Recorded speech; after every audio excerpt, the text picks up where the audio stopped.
అందరికీ నమస్కారం అండి. ఈరోజు నేను చేయబోతున్న వీడియో ఏంటంటే, బాబాగారి సచ్చరిత్ర పుస్తకంలో నుంచి చేయబోతున్నాను. 31వ అధ్యాయంలో మేఘశ్యాముడు మరియు పులి ఈ 2 అంశాల గురించి ఈరోజు చెప్పుకుందాం. అదేంటంటే, మేఘశ్యాముడు గురించి మనం ఇంతకు ముందు అధ్యాయాల్లో చెప్పుకున్నాం కదా!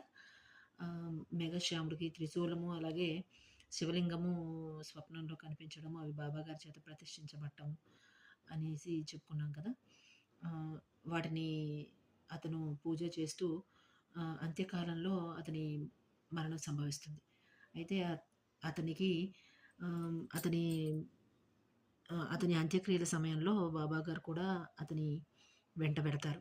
వెళ్ళి అతన్ని పువ్వులతో మంచిగా కప్పేసి అతని విగత జీవిని పువ్వులతో కప్పేసేసి అతని అంత్యక్రియలు అయిపోయిన తర్వాత బాధపడుతూ మసీదుకొచ్చేస్తారు. ఇక్కడితో మేఘశ్యాముడి యొక్క వృత్తాంతం అయిపోతుంది. తర్వాత పులి అది కూడా బాబాగారి కళ్ళ ఎదుట కన్ను మూయడాన్ని ఇక్కడ అంశంలో చెప్పబడింది.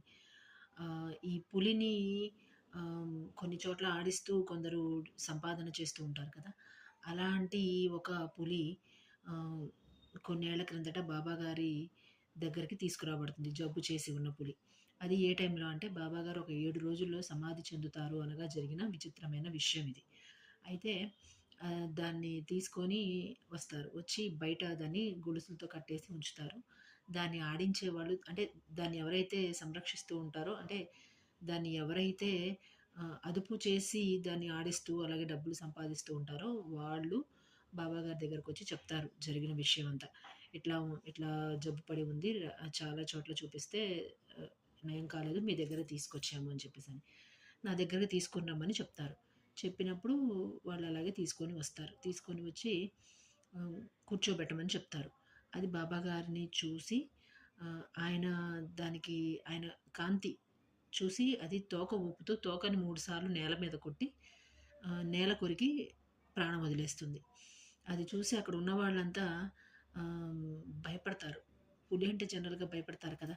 అలాగే అదంతా చూసి అక్కడ వాళ్ళు భయపడతారు. అలాగే దాన్ని కంట్రోల్ చేయడానికి వచ్చిన వాళ్ళ ముగ్గురు విచారపడతారు. ఇక నుంచి వాళ్ళకి ఆదాయ మార్గం లేదు అనేసి. తర్వాత బాబాగారు దాని గురించి చెప్తారు. అది పోయిన జన్మలోని తన రుణం తీర్చుకోవడానికి ఇక్కడికొచ్చి అలాగా ప్రాణం వదిలేయడం జరిగిందని చెప్తారు. అప్పుడు వాళ్ళందరూ సర్దుకొని నెమ్మదించి అక్కడి నుంచి వెళ్ళిపోతారు. ఈ రోజుకి వీడియో అంతేనండి. నమస్కారం. అందరికీ నా వీడియో నచ్చితే గాని లైక్, షేర్ అండ్ సబ్స్క్రైబ్ చేయండి. మీరు చేసే లైక్ అండ్ షేర్, సబ్స్క్రైబ్స్ నాకెంతో యూస్‌ఫుల్‌గా ఉంటాయి. ఇప్పుడు వ్యూస్ వస్తున్నాయి. సబ్స్క్రైబర్స్ కూడా కొంచెం పెరిగితే